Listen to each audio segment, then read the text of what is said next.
He walked into that restaurant as a man who had survived war, buried his wife, and raised his daughter alone. And the one woman sitting at that table had the power to destroy everything he had left. Noah Bennett had faced enemy fire in places most people couldn't find on a map. But nothing in his training had prepared him for this. What happened next forced a former Navy SEAL and a billionaire CEO into a battle neither of them chose, and only one of them might survive with everything intact. If you're new here, hit that subscribe button and follow this story all the way to the end, because this one goes places you won't see coming. Drop a like, and tell me in the comments what city or country you're watching from. I want to see exactly how far this story travels. The restaurant was called Alderton's, and it was the kind of place Noah Bennett had no business being in. Not because he couldn't afford it. He could barely, if he skipped 2 weeks of his usual grocery runs and didn't think too hard about Lily's upcoming school supply list. But places like this existed in a different layer of the city, one where the lighting was always golden and soft, where the waitstaff moved like they'd trained for it, and where the menu didn't list prices because if you had to ask, you already had your answer. Noah had parallel parked his 8-year-old Ford pickup between a silver Mercedes and a black Audi, and he'd sat there for a full 3 minutes before convincing himself to get out. His sister Dana had called it a casual dinner. Dana had a very flexible relationship with the word casual. She's great, Noah. Normal. Down to earth. Dana had said this on the phone 2 days ago, her voice carrying that particular pitch she used when she was leaving out important information. Just go. You haven't been on a date since... I know how long it's been. Then you know it's too long. He hadn't argued. Arguing with Dana was like trying to negotiate with a smoke alarm. Technically possible, but ultimately pointless. And you always ended up giving in just to make the noise stop. So here he was, 37 years old, wearing the one blazer he owned that didn't have a visible stain, standing in front of a hostess stand at Alderton's on a Thursday evening, telling a young woman in a black dress that he was there for a reservation under the name Bennett. "Of course," she said, smiling, "right this way." He followed her through the restaurant, past tables of couples and business dinners, and a group of women celebrating something with champagne. He scanned the room the way he always did in unfamiliar spaces. Exits, sightlines, anything that felt wrong. Old habit.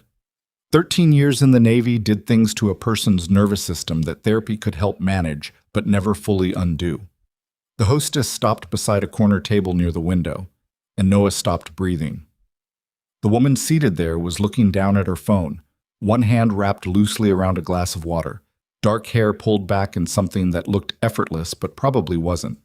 She was wearing a simple cream blouse, no visible jewelry except for small gold earrings, and she looked, for exactly half a second before she glanced up, like someone who had finally found a quiet moment after a very long day.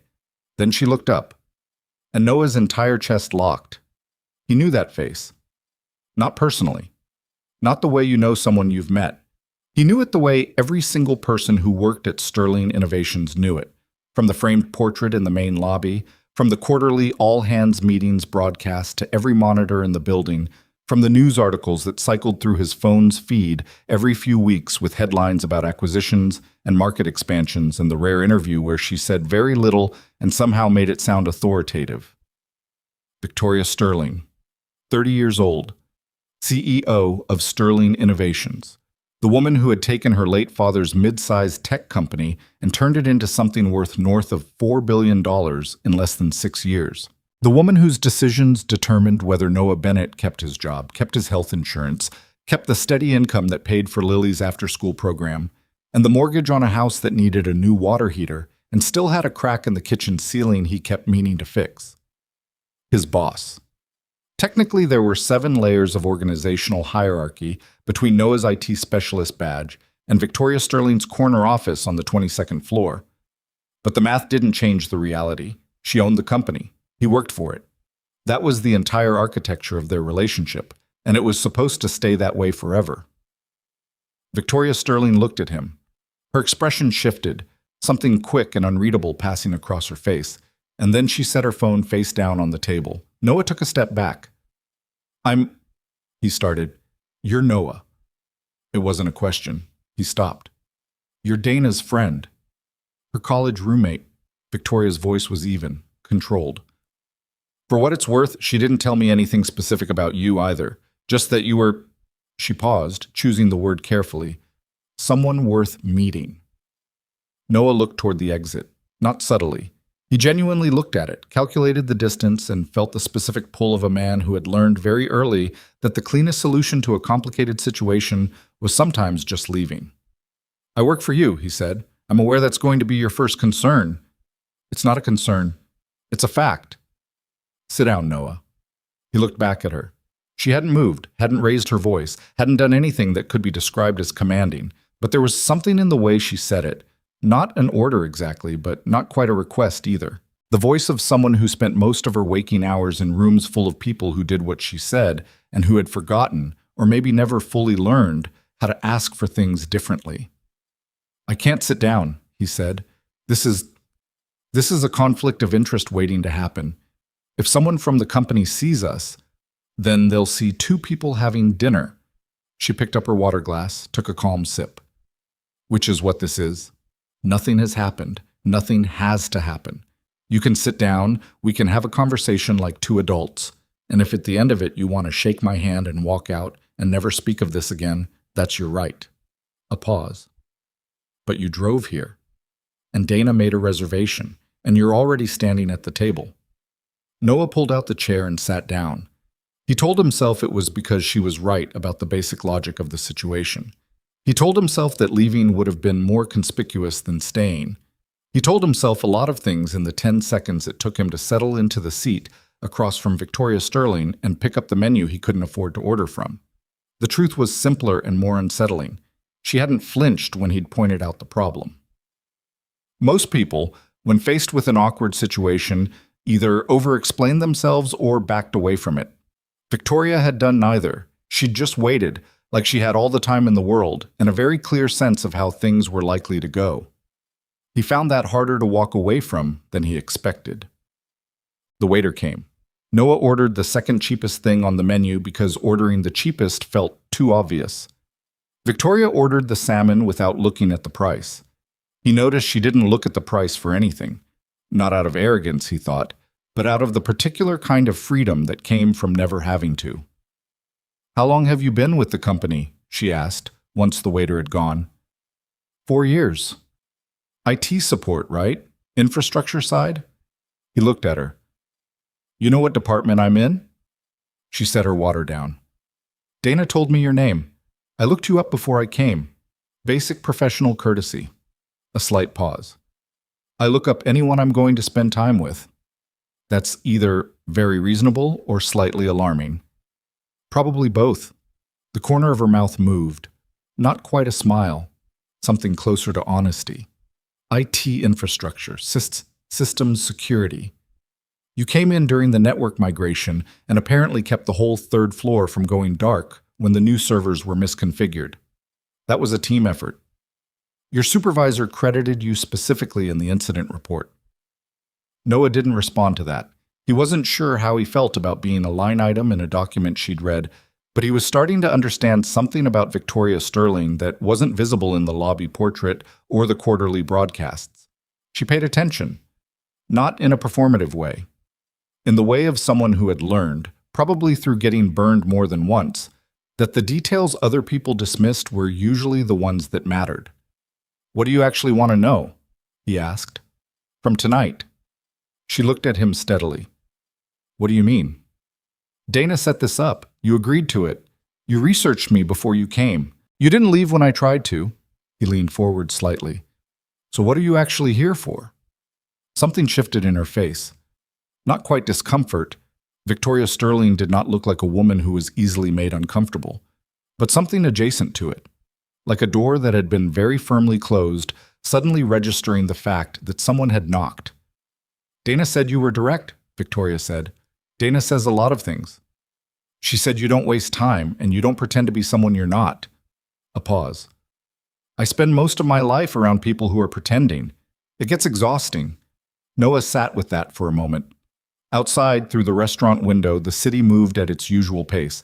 Taxis and pedestrians and the indifferent machinery of a Thursday evening. He thought about Lily at home with Dana's husband.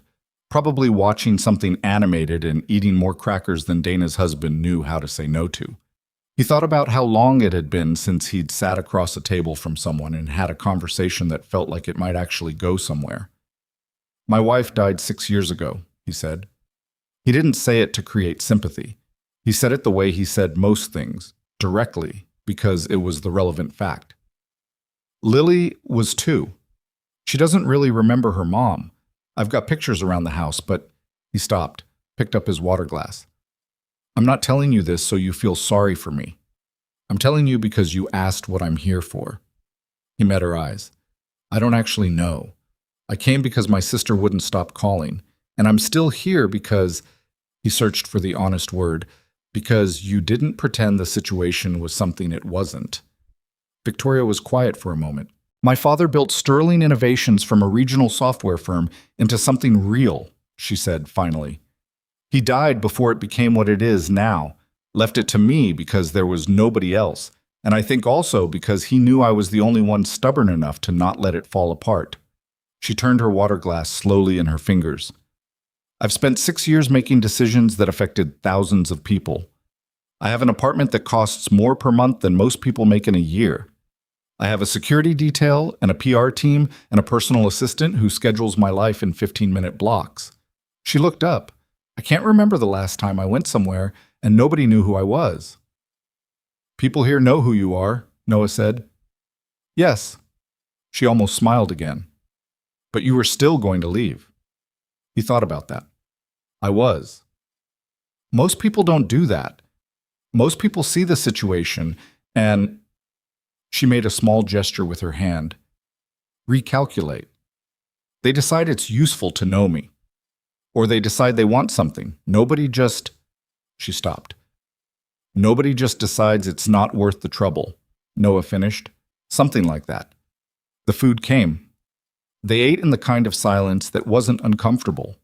The kind that happened between people who had both said something true and were taking a moment to let it settle. Noah cut into his steak and thought about the last time a conversation had surprised him. He couldn't pinpoint it. That bothered him slightly. "Tell me about Lily," Victoria said. He looked up. "Dana mentioned her," she said. "Just briefly. She said she's 8. 8 and very certain about everything," Noah said. "She has opinions about how I make her sandwiches. Very strong opinions. Documented opinions." "Documented?"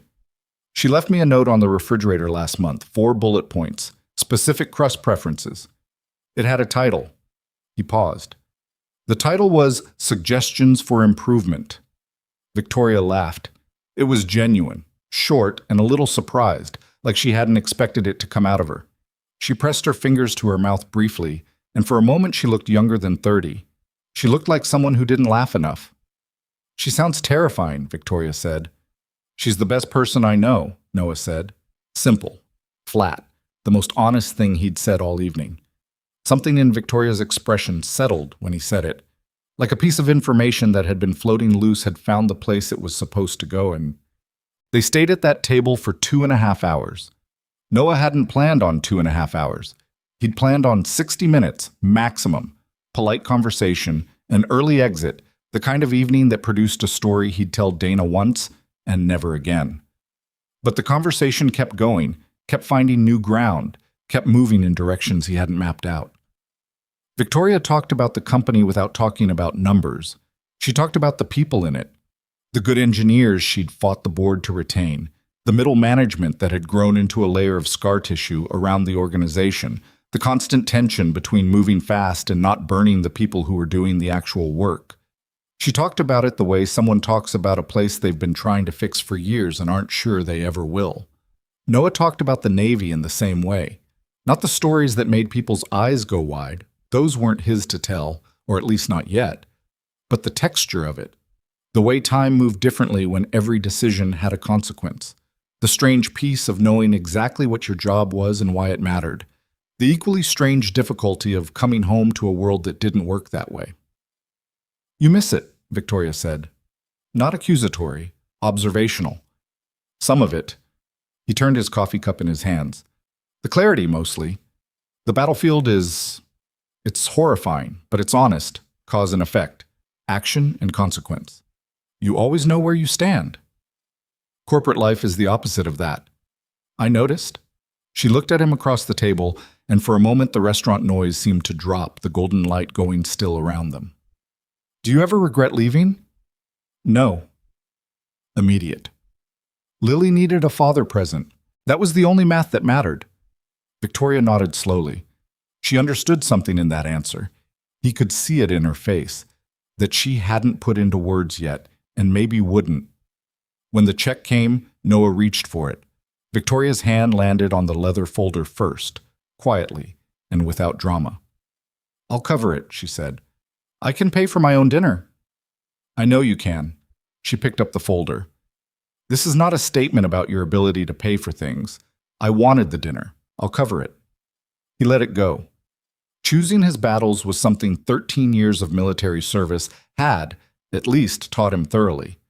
Outside, the night had cooled. They stood on the sidewalk in front of Alderton's, and the city moved around them with complete indifference. Noah had his keys in his hand. Victoria's car, something black and quiet and expensive, was visible at the curb 20 feet away, a driver standing beside it. This was not what I expected, Noah said. No, Victoria agreed. It wasn't. He looked at her. She looked at him. And in the space between them there was something that hadn't been there 2.5 hours ago.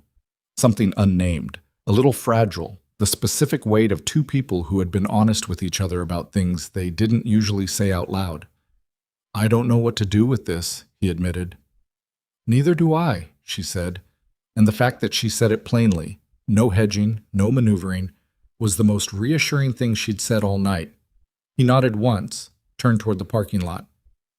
Noah, he stopped. Lily's note, Victoria said. The one about the sandwiches. A pause. What were the 4 bullet points? He almost smiled. White bread only. No triangles, only rectangles. Nothing touching the crust. And try it? He thought about it. Adequate, but not excessive butter. Victoria Sterling, billionaire CEO of a $4 billion company, laughed again in the cool night air outside a restaurant that cost more than his bi-weekly paycheck. He walked to his truck. He sat in it for a moment before turning the key. Then he drove home to his daughter, his cracked kitchen ceiling, and a life that felt, for the first time in a long while, like it might not be completely finished changing. He didn't tell Dana how the evening went, not right away. Dana had texted at 10:15, "So?" And Noah had responded with, "It was fine," and then set his phone face down on the nightstand, which was the adult equivalent of pulling a blanket over his head and hoping the world would agree to pause for a few hours. Dana would want details. Dana would want a full debrief with timestamps and emotional analysis, and probably a projection of where things were headed. Noah needed time to think before he handed any of that over, because he wasn't entirely sure what he'd felt sitting across from Victoria Sterling, and he didn't want Dana's enthusiasm shaping his understanding of it before he'd had a chance to figure it out himself. What he knew was this: the dinner had lasted longer than planned. The conversation had been real. Not the performance of two people trying to seem interesting, but actual exchange, the kind that left you slightly tired in a good way, like a muscle that had been properly used. Victoria Sterling was not what he'd expected, and he was self-aware enough to acknowledge that he'd walked into Alderton's with a very specific set of expectations built entirely from lobby portraits and quarterly addresses and the particular mythology that surrounded powerful people when they operated at a distance. The woman at the table had been quieter than that mythology, more tired, more honest about being tired. He lay in the dark for a while, listening to the neighborhood settle around him. A car passing, the house ticking and breathing the way old houses did, and thought about the way she'd laughed at the sandwich note. That had been real. He was sure of it. People could perform many things, but genuine surprise at their own laughter was not usually one of them. He fell asleep without reaching a conclusion, which was probably the most honest place to land. In the morning, Lily wanted to know why he'd worn his good blazer. I went to dinner, he said, pouring coffee. With who? A friend of Aunt Donna's. Lily was sitting at the kitchen table with a bowl of cereal, her dark hair still sleep-tangled, her expression carrying the specific evaluative weight of an 8-year-old who had inherited, apparently, some version of her father's tendency to analyze situations before commenting on them. She stirred her cereal slowly. "Was it a date?" she asked. Noah set his coffee mug down. "Why would you ask that?" "Because you ironed the blazer?" She looked at him steadily. "You only iron things for job interviews and dates. We haven't talked about you looking for a new job." He stared at his daughter for a moment. "It was just dinner," he said. Lily went back to her cereal with the air of someone filing information away for later use. Noah drank his coffee and decided that raising a perceptive child was both his greatest achievement and the most consistently humbling experience of his life. He saw Victoria again 6 days later. It wasn't planned, or at least neither of them had explicitly called it a plan. She'd texted him 2 days after Alderton's, short, direct. "I'm going to Mercer Park Saturday morning. I know it sounds strange. I just want somewhere that isn't a meeting room or a restaurant where someone might recognize me. If you wanted to bring Lily, that would be fine. If not, I understand." He'd read it 3 times, then he'd texted back, "What time?" So they met at Mercer Park on a Saturday with a thermos of coffee Noah had made too strong because he'd been distracted, and Lily, who had approximately 400 questions about the Ducks and 0 interest in moderating her energy level, and Victoria Sterling, who arrived in jeans and a gray pullover with her hair down and looked, honestly, like a completely different person. Lily had registered Victoria with a long, measuring look. "You're really tall," Lily said. "I get that a lot," Victoria said. "Dad's taller." "He is," Victoria agreed, without apparent offense. "Do you know how to skip rocks?" "I know the theory of it." Lily considered this. "Theory doesn't really help. You mostly just have to throw a lot of bad ones before a good one happens." She picked up a flat stone from the path edge and held it out.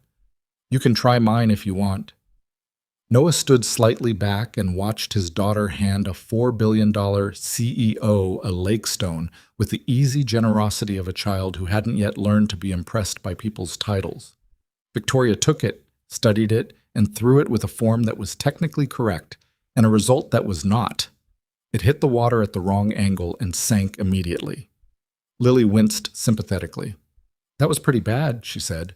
"But it's okay. Most people need a lot of tries." Victoria looked at Noah over Lily's head. Something in her expression was open in a way he hadn't seen in the restaurant. Softer, maybe, or less protected. He shrugged slightly, as if to say, "This is what you signed up for," and she looked back at the water with something that might have been relief. They walked the park loop twice. Lily ran ahead, doubled back, found 2 interesting sticks she deemed worth keeping and one she discarded after further review, and narrated most of it at a volume designed to carry. Noah and Victoria walked at the pace of people who weren't in a hurry for the first time in a while. "She's not what I imagined," Victoria said, when Lily was 20 feet ahead chasing a pigeon with no actual intent to catch it. "What did you imagine?" "I don't know. Quieter, maybe." "She's many things," Noah said. "Quiet isn't one of them." "I like it." Victoria said it simply. "There's no..." She searched for the word subtext. She just says the thing.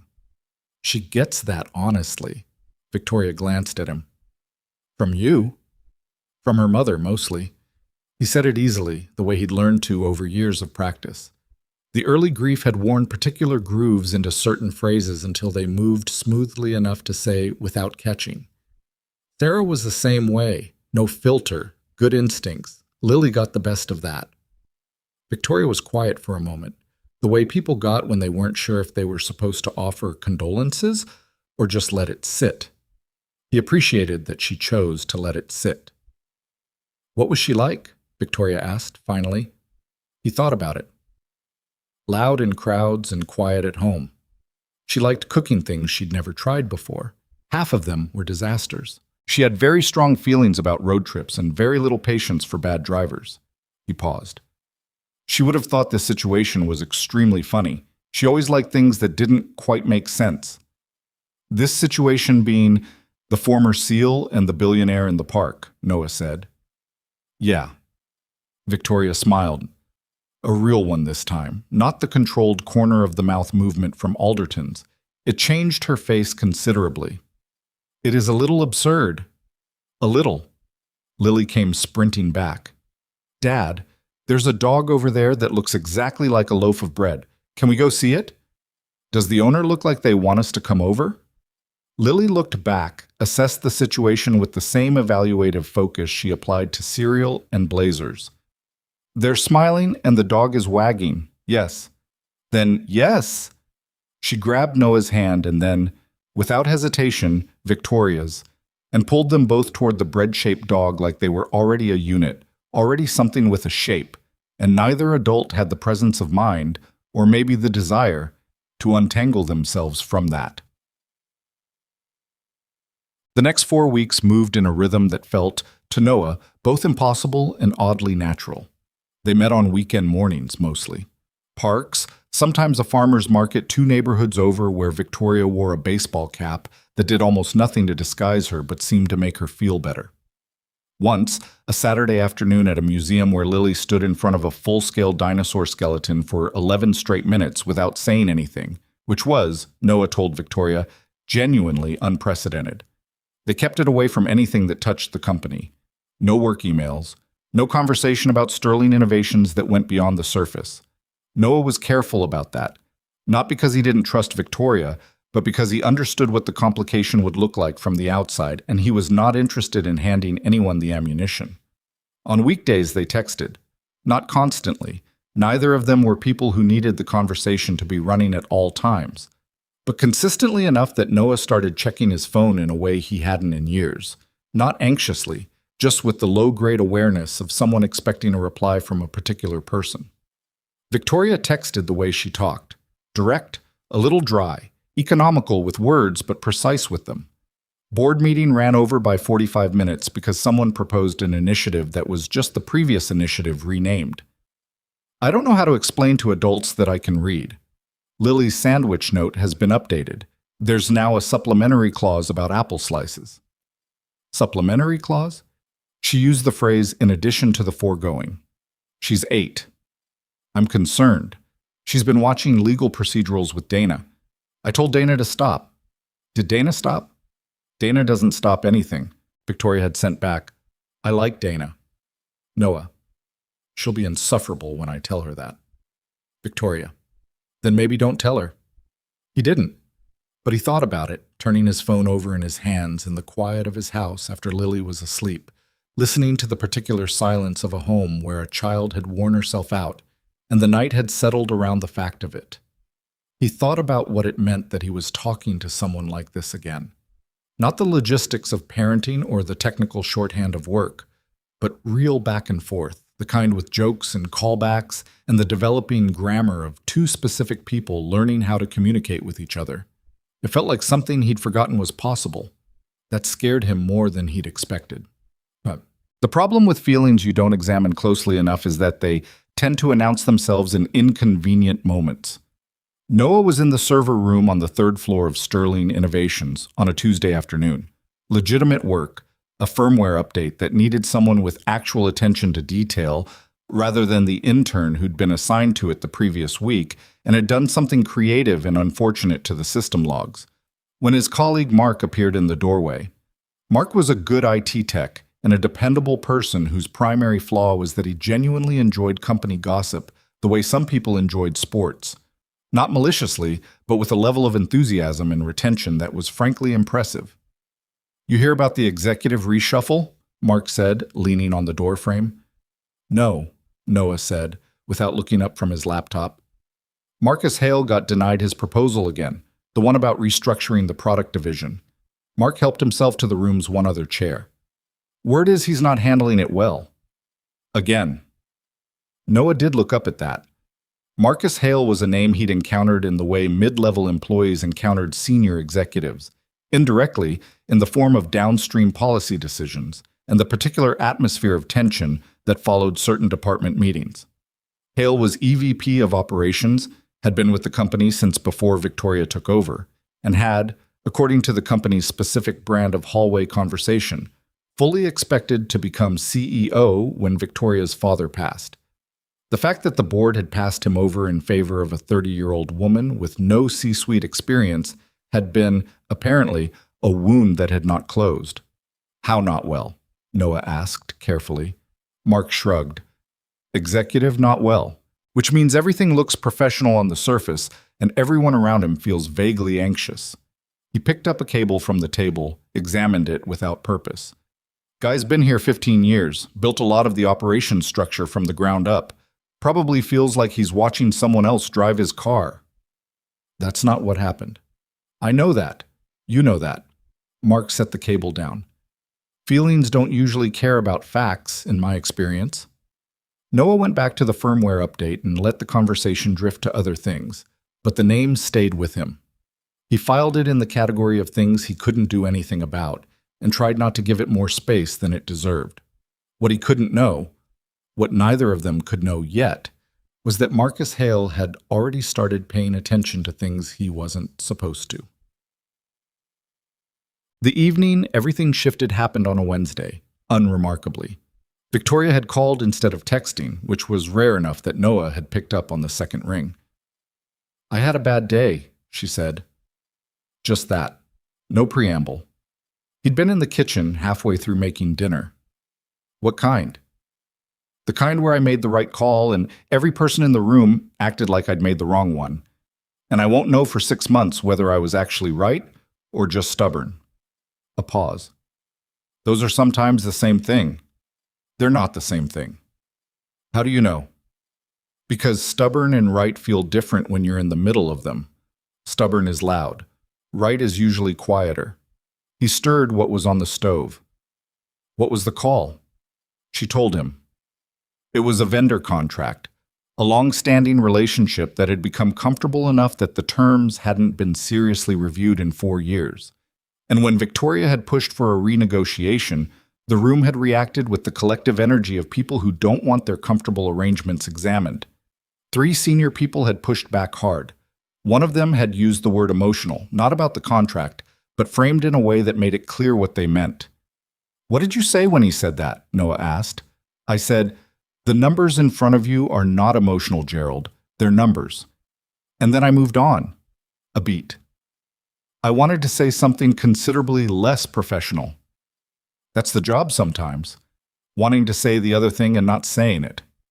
Is that what the Navy was like? He considered. The Navy was like that with a higher probability of physical consequence.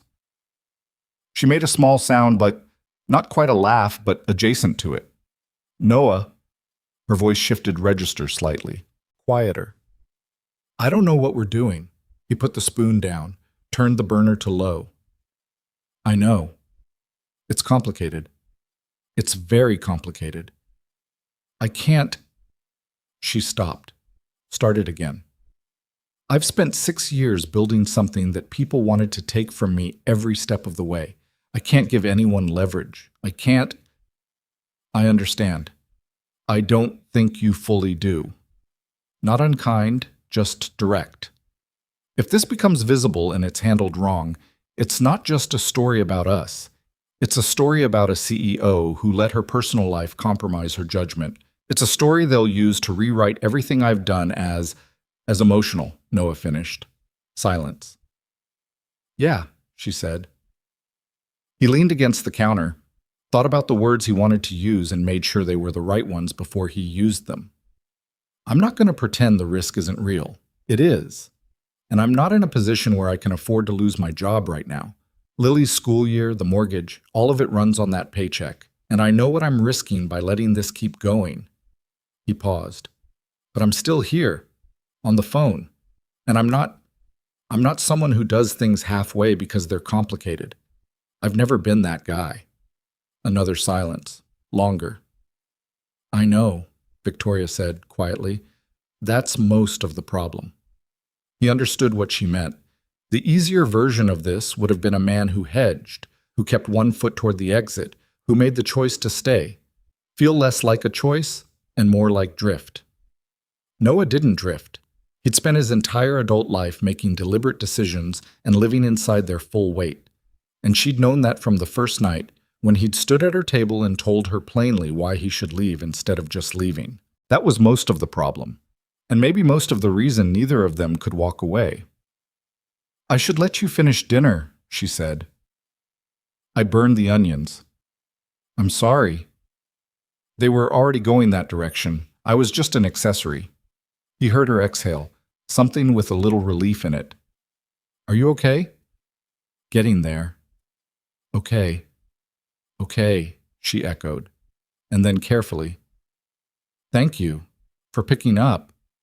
Any time, he said, and meant it in the specific way that word means something, not as a pleasantry, but as an actual statement of availability. After he hung up, he stood in his kitchen for a moment, the slightly burned smell of onions in the air, the house quiet around him in the way it got after Lily was asleep. He looked at the crack in the ceiling he kept meaning to fix. It ran from above the refrigerator toward the light fixture, maybe 8 inches long, the kind of thing that had been there long enough that he'd stopped seeing it on ordinary days. He saw it tonight. He thought about what it meant to build a life around damage you'd learned to work around, versus actually fixing the thing. He wasn't sure he knew the difference anymore. Plus, 2 weeks later, on a Saturday morning that felt like fall had finally committed to arriving, Noah took Victoria to the farmer's market without Lily, who was at a birthday party for a classmate and had left the house carrying a wrapped gift and a very specific agenda. It was the first time they'd been somewhere without Lily as a kind of structural buffer, and they both felt it, not uncomfortably, but with the awareness of a change in the texture of things. Like a piece of furniture that had been in a room for so long, you forgot it was doing architectural work until it was moved. They walked through the market stalls with coffee cups in hand, and Noah watched Victoria look at a table of heirloom tomatoes with the specific interest of someone who almost never went to farmers markets and found the directness of it, food that looked like what it was, priced by someone who grew it, quietly compelling. You could just buy them, Noah said. I know. She didn't move. I'm just looking. You can look and then buy them. Those things aren't mutually exclusive. She bought the tomatoes, and a jar of local honey she held up and looked through like it was something worth examining, the amber light coming through it in the morning sun. He watched her do this, moving through a Saturday morning market like someone who'd been let out of a building she'd been inside for years, and felt something settle in him that he hadn't entirely been aware was unsettled. He'd been careful, these past weeks, not to let himself get too far ahead of the facts. He was a practical person. He understood the variables. He knew the risk wasn't theoretical. It was professional, financial, reputational, and anything that put Lily's stability at risk was not something he could treat as acceptable collateral. He'd made himself sit with that on the hard nights, when the pull towards something easier, simpler, closer, was stronger than good sense. But standing in a farmer's market on a Saturday with the smell of early fall in the air and Victoria Sterling examining a jar of honey like she had all the time in the world, Noah Bennett felt the full, inconvenient, unreasonable truth of where he'd arrived. He was not going to be able to approach this like a risk assessment anymore. He wasn't sure he ever really had been. You're staring, Victoria said, without looking up from the honey. I'm standing near you in a public place. You're staring and pretending to be doing something else. I can tell the difference. She set the honey back down, turned to look at him. Her eyes were direct, the way they always were. What? He looked at her for a moment. A vendor 2 stalls down was calling out about apple varieties. Someone behind them had a dog that wanted to investigate everything. Nothing, he said. Let's get more coffee. She let it go. But she looked at him once more before they moved, and what was in her expression wasn't confusion or uncertainty. It was the look of someone who had understood the thing he hadn't said, and was choosing to give him the time to find the words for it. He thought about that look for the rest of the morning. He thought about it on the drive back. He thought about it picking Lily up from the birthday party, listening to his daughter's detailed account of the cake situation, strawberry, which was wrong, should have been chocolate, strong feelings, documented in her mind for future reference. He thought about it that night after the house went quiet, and the ceiling crack was there above him, and the neighborhood settled into itself around the fact of another day ending. Whatever this was, whatever it had become in the weeks since an impossible dinner at a restaurant he had no business being in, it was already past the point of being managed. The only question left was what he was going to do with that. The thing about Marcus Hale was that he was patient. That was what people who underestimated him always got wrong. They looked at the surface, the expensive suits, the controlled voice, the 15-year tenure that had become, after Victoria took over, a kind of extended performance of loyalty he did not feel. And they saw a man who had been passed over and was bitter about it. Which was accurate as far as it went. But bitterness alone didn't build what Marcus had spent the last 2 years quietly constructing inside Sterling Innovations. Bitterness was just the fuel. The architecture required something colder. He had started noticing Noah Bennett approximately 3 weeks after the Aldertons' dinner, though he didn't know about Aldertons then. What he noticed first was simpler. Victoria Sterling had changed her coffee order in the executive floor kitchen. She'd always taken it black. Suddenly there was a bag of medium roast in the cabinet above the machine, the kind that came from the grocery store rather than the specialty supplier the company used for executive amenities. Small, meaningless to most people. Marcus was not most people. He began paying attention the way he paid attention to everything, systematically, without urgency, letting the information accumulate until a shape emerged. He noticed Victoria leaving the building on Saturday mornings without her security detail, which she'd done occasionally before, but now did with a regularity that suggested destination rather than impulse. He noticed a shift in her assistant's scheduling, small gaps on weekend mornings that hadn't been there before, the kind of gaps that got protected from meetings with particular care. And then, 3 weeks in, he noticed a name on an incident report he had no official reason to be reading but was reading anyway, because Marcus Hale had cultivated access to information streams well outside his formal authority over 15 years of careful relationship management, and the name on the report was Bennett, N, IT, Infrastructure.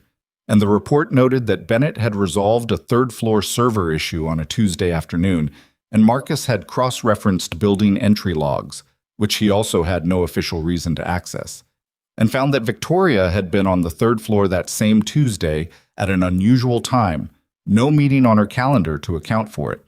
It was nothing. It could have been absolutely nothing. Marcus filed it and kept watching. By the time he had enough to be certain, it was a Wednesday evening in October, and he was sitting in the back seat of his car in the parking structure across from a coffee shop in the Meridian neighborhood, 2 miles from the Sterling Innovations campus, the kind of independent place without a loyalty program or security cameras pointed at the entrance, watching through the window as Victoria Sterling sat across a small table from a man with the particular stillness of someone trained to take up less space than he actually occupied, and laughed at something the man said. Marcus had not seen Victoria Sterling laugh like that in 6 years. He sat in his car for a long time after they left. His driver didn't ask questions. His driver had learned over 3 years not to ask questions.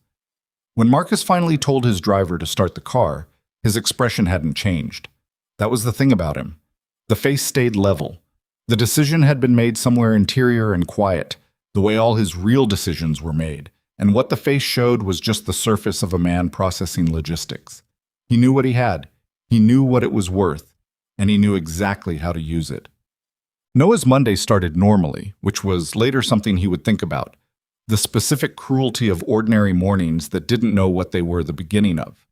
He dropped Lily at school, stopped for gas, arrived at the Sterling Innovations campus at 8:47, and badged through the main entrance with the particular efficient autopilot of someone who had done a thing thousands of times. The lobby portrait of Victoria looked the same as always. He didn't look at it. At his desk by 9, he worked through the morning's ticket queue, a connectivity issue on the 7th floor, a hardware request from accounting, a software licensing conflict that turned out to be user error dressed up as a technical problem, which was roughly 40% of what IT support actually was. Mark was at the adjacent workstation eating a breakfast sandwich and narrating a fantasy football grievance that Noah listened to with approximately 15% of his attention. Everything was normal until 11:23. The email came from HR with the subject line Administrative Hold, Bennett, N. IT Infrastructure. It was CC'd to his direct supervisor, and to a name in legal he didn't recognize, and to one in corporate security. The body of the email said that his system access had been suspended pending an internal investigation, and that he should remain at his workstation until a representative from HR arrived to escort him to a meeting. Noah read it twice. Then he set his coffee down very carefully, the way he'd been trained to move in situations where the wrong physical response could escalate something that didn't need to be escalated. "You okay?" Mark asked, not looking up. "Yeah," Noah said. "Automatic. Even." The HR representative arrived at 11:40. Her name was Patrice, and she was a woman in her 50s who had been with the company long enough that her face had developed the particular professional neutrality of someone who had escorted people to difficult meetings many times and felt genuinely bad about it but couldn't afford to show that. She asked him to come with her. He came. They walked him to a conference room on the 6th floor. Not the executive level, but above the floor where his workstation was, which was a deliberate choice Noah recognized even as he was walking through it. Neutral ground that wasn't neutral. A room with a glass wall facing the hallway so that anyone walking past could see a meeting happening without being able to hear it. 2 people were already in the room. One was from legal. The name from the email, a man named Garrett, who was maybe 40 and had the compressed manner of someone who dealt in documents rather than people. The other was from corporate security, a woman named Diane who had the straight-backed posture of a former law enforcement officer and a notepad already open. Noah sat down. He did not fidget. He folded his hands on the table and waited, because he had been in rooms where the other people held all the information, and the correct move was to let them deploy it before you said anything. "Mr. Bennett," Garrett said, "thank you for coming." "I don't think I had a choice," Noah said. Not combative, factual. Garrett placed a printed document on the table, turned it to face Noah. An internal audit flagged a series of unusual financial transactions originating from access credentials associated with your employee account. The transactions total $204,000, moved across a span of 6 weeks through a series of internal accounts before being routed externally. The transfers are timed outside business hours and structured in increments designed to stay below automated reporting thresholds. Noah looked at the document. He looked at the dates, the amounts, the account strings. Then he looked up. "I didn't do this," he said. "We're not making a determination at this stage," Diane said. "This is a preliminary inquiry." "I understand what it is." He kept his voice flat, the way he'd learned to keep it in interrogation training. Not defensive, not aggressive, just level. "I'm telling you as a factual matter that I did not initiate or authorize any of these transactions. I don't have access to the financial systems these moved through. Check my permissions." "Your IT credentials were used to access those systems," Garrett said. "That's not the same as me using them." A pause. Garrett and Diane exchanged a look that Noah caught and filed. "Mr. Bennett," Diane said, "we're going to need your badge and your company-issued devices." He reached into his pocket, put his badge on the table, put the company phone beside it. Did both without drama, without speed, without the kind of hesitation that looked like a man calculating his options. He'd already calculated his options. There weren't many, and none of them involved making this room feel like a confrontation. "What happens now?" he asked. "You'll be placed on administrative leave with pay pending the investigation," Patrice said. She'd been standing near the door this whole time, and she said it in the tone of someone delivering the line that was supposed to make the thing feel less bad than it was. "How long?" "We can't specify at this stage." Noah nodded. He stood. He buttoned the middle button of his jacket. An involuntary gesture, the kind of thing hands did when the mind was occupied with the effort of not showing what it was processing. "I'll want a copy of that document," he said, nodding at the printout. "We can provide that," Garrett said, "and I'll want a list of the specific systems my credentials were used to access, with timestamps." Another exchange of looks. "We can discuss what's appropriate to share during the investigation." "You've accused me of a financial crime," Noah said. Quiet. Precise. "I'm entitled to understand the basis of the accusation." He looked at Garrett, then Diane. "I'm not going to make this difficult. I'll leave the building, I'll cooperate with the investigation, and I'll answer any questions you want to ask through the appropriate process. But I did not do this, and I'd like the documentation that will eventually prove that." He left the conference room with Patrice beside him and the specific awareness of the glass wall, of anyone in the hallway watching a man walk out of a room that he would not easily walk back into. The badge reader at the main entrance didn't respond when he passed it. His access had already been deactivated. He He pushed the door manually and walked into the October air and stood on the sidewalk outside Sterling Innovations for a moment, adjusting to the fact that the ordinary Monday he'd been living 40 minutes ago was gone. He called Dana because Dana would be practical and he needed practical. "I need you to pick up Lily today," he said when she answered. "Why? What happened?" "I'll explain tonight. Can you get her?" "Of course I can get her. Noah, I'm fine. I just need today to think." He drove home. He sat in the truck in the driveway for a while. He didn't call Victoria. He wanted to, and that wanting told him something he wasn't ready to act on yet, that the reflex was already there, the reaching for a specific person reflex that he'd thought was a thing that had gone quiet in him after Sarah, and apparently it had just been waiting. He didn't call her because he needed to understand what he was dealing with before he brought it to anyone else. That was not pride. That was the trained habit of a man who had learned, in situations where the consequences of moving wrong were severe, to assess before he acted. He went inside. He made coffee. He sat at the kitchen table with the document they'd given him, a copy, they had provided a copy, and read it 3 more times. The structure of the transactions was sophisticated.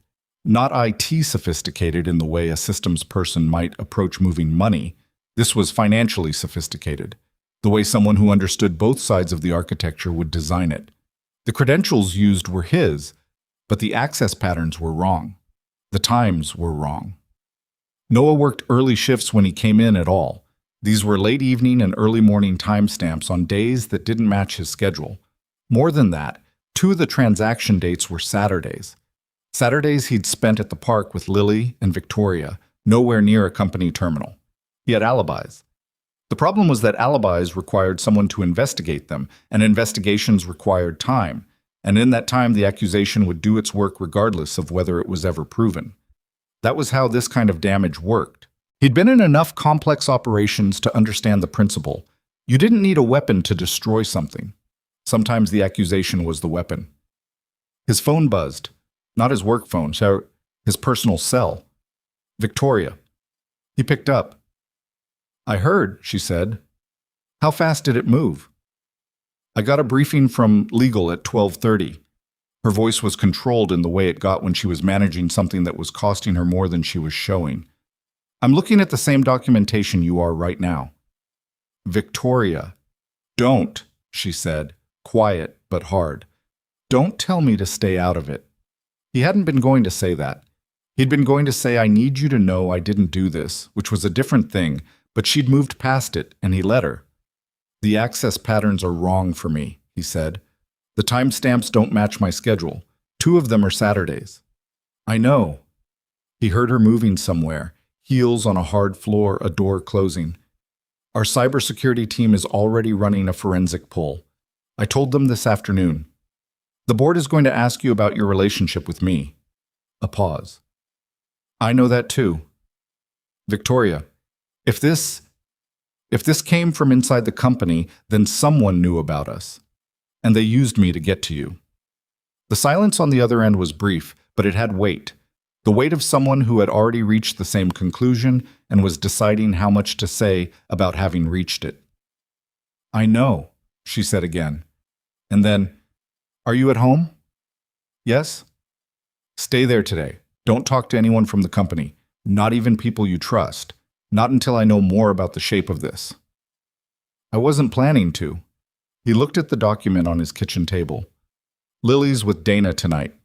"Okay." Another pause. "Noah, I'm going to find out what this is." "I know you are." He meant it. Whatever else this situation was, whatever the complications were, he'd seen Victoria operate closely enough now to understand that she did not let things she could control stay uncontrolled. "But I want you to be careful. If someone built this to hit you through me, then they underestimated both of us," she said.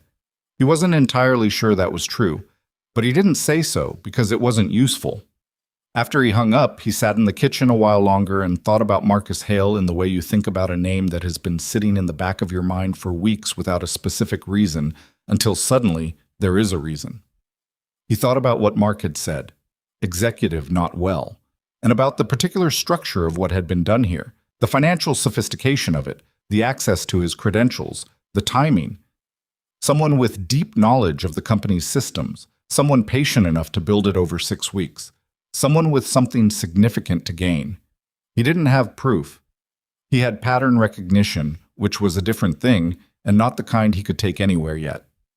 He got up and made himself a real meal, not out of appetite, but because sitting still with nothing to do was not something he was built for, and his hands needed occupation while his mind worked. He made pasta, from scratch, the kind that took time, and he stood at the counter running the dough through the roller Lily had given him last Christmas with the air of someone presenting a practical solution to a problem she'd identified in their household, and he let his mind work through what he knew and what he didn't, and what the distance between them required. 2 days later, Dana came over without calling first, which was within her character. She appeared at his door at 7 in the evening with a container of something hot and the expression of a woman who had been patient long enough and was no longer going to be. "Talk," she said, walking past him into the kitchen.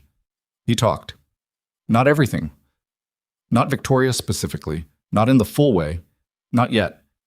But the investigation, the accusations, the shape of what had been done.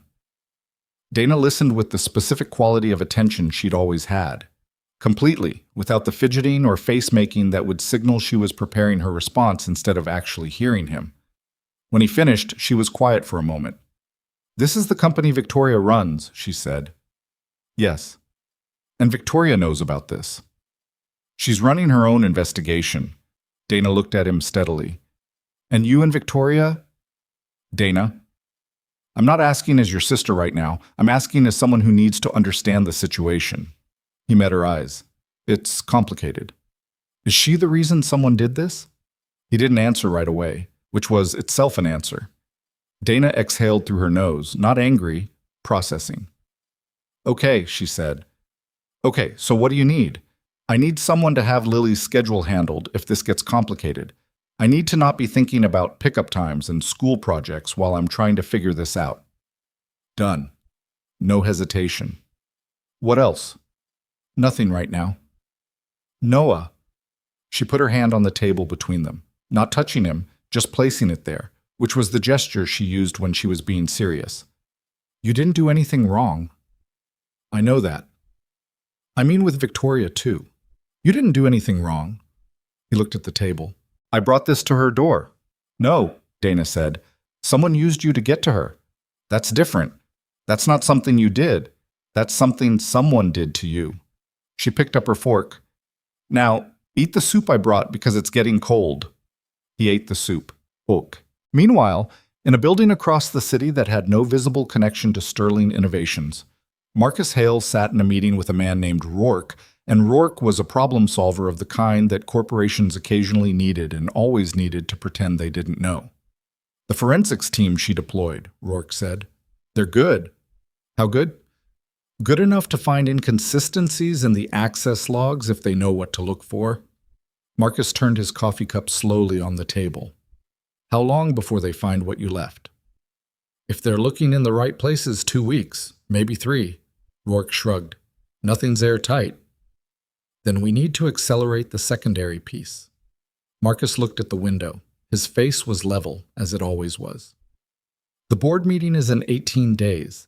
If the investigation is still active at that point, it creates the question of her judgment on its own. We don't need a conviction. We need the question." "And if she finds it leads back?" "She'll have to prove it," Marcus said. "That's a different problem from having a feeling about it." He stood. "Make sure the secondary documentation is ready by the end of next week." Rourke nodded. He left without small talk, which was what Marcus paid for. Alone, Marcus walked to the window and looked at the city. 15 years.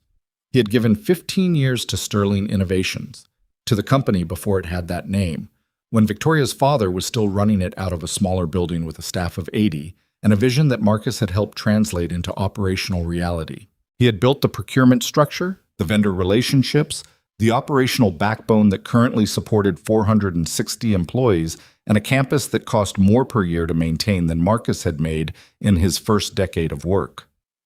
And then Richard Sterling had died, and the board had looked at the chair and put a 30-year-old woman in it, who had a degree in financial systems, and 3 years of experience in emerging markets consulting and absolutely no understanding of the operational weight Marcus had been carrying for over a decade. He didn't hate Victoria. That was what people always assumed about situations like this, and they were usually wrong.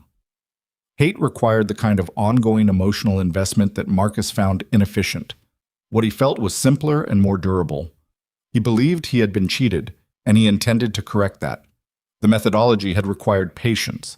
The opportunity had required a variable he couldn't have predicted.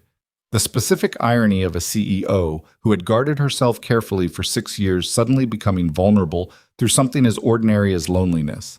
It was, Marcus thought, almost sad. If he were the kind of person who found things sad. He turned from the window and went back to work.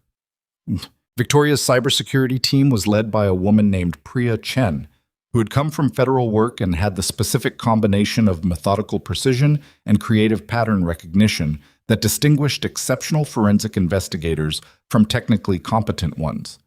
Victoria had hired her away from a government contractor 2 years ago by offering her the autonomy to build her team's methodology from scratch, and Priya had built something that Victoria now understood, sitting in Priya's workspace at 9 in the evening on a Thursday, was significantly more capable than what was typically found in private sector companies of sterling size. The credentials were lifted, Priya said, pointing at her screen. Not guessed, not social engineered, lifted, meaning someone had physical or remote access to a system that stored Bennett's authentication tokens. That's not an outside job. That's internal access. What level of access would it require? Victoria asked. Operations level, probably. Someone with a broad enough administrative footprint to move through multiple system layers without triggering the automated flags. Priya pulled up a second display.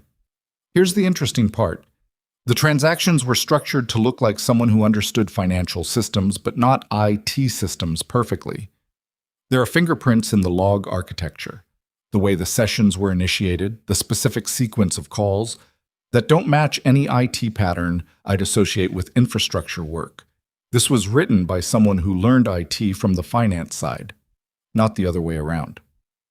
Victoria looked at the screen. Someone who came up through operations. Someone who spent a lot of time learning how the technical systems interacted with the financial ones. And Priya looked at her. You already have a name. I have a direction, Victoria said. I need evidence before I have a name. Priya turned back to her screens. Give me a week.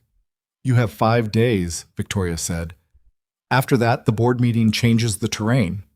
She drove home that night in the back of her car with the security detail she'd reinstated 2 weeks ago, when she'd started feeling the specific quality of watched that she now understood had been accurate rather than paranoid. The city moved past the windows. She thought about Noah sitting at his kitchen table with a document that accused him of something he hadn't done, and she thought about what it cost a person to sit quietly with that, to not explode, not deflect, just sit and think and wait.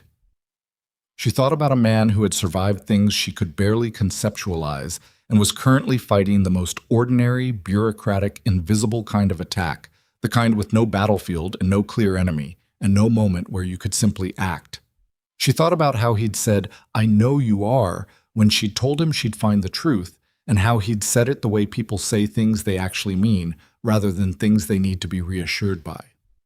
Her phone buzzed. A text from Noah. Lily asked why I was home 2 days in a row. I told her I was working on a project. She said, "What kind of project?" And I said, "A complicated one." And she said, "Is it the kind where you need help or the kind where you just need someone to make sure you eat?" I told her the second one. She made me a sandwich, rectangular, adequate but not excessive butter. Victoria read it twice in the moving car, the city dark and lit outside the window, and felt something in the center of her chest shift slightly. Not dramatically, not in any way she could have easily explained, just the specific and particular warmth of a person being reminded, at exactly the right moment, that there were things worth fighting for that had nothing to do with companies or boards or revenge. She texted back, "Tell her the crust specifications were followed, and she's a credit to her own documentation." The reply came in 30 seconds. She says, "Obviously." Victoria put her phone in her pocket and looked at the city and let herself, just for a moment, feel the full weight of what she was going to have to do when Priya came back with 5 days' worth of answers. Whatever Marcus Hale had built, she was going to dismantle it completely. Not out of anger, not even entirely out of justice for Noah, though that was real and it mattered. Because the one thing 15 years had apparently failed to teach. Marcus was something Victoria Sterling had understood since the first week she'd sat in her father's chair and looked at the size of what she'd been handed. You did not build something real by destroying what was in your way. You built it by being right about what was worth building. And Marcus Hale had just proven, more thoroughly than anything else could have, that he had never understood the difference. Priya came back in 4 days. She appeared in Victoria's office at 7:40 in the morning, before Victoria's assistant had arrived, before the executive floor had filled with the particular energy of a workday beginning, carrying a laptop and the expression of someone who had not slept enough and had found something significant enough that the lack of sleep was worth it. She set the laptop on Victoria's desk, turned it to face her, and stood back. "Walk me through it," Victoria said. Priya walked her through it. The forensic trail was not simple. It had been designed not to be, which was itself informative, but Priya's team had approached it from an angle the architect hadn't anticipated. Rather than tracing the transactions forward from Noah's credentials, they had traced the credential theft backward, looking for the moment of compromise.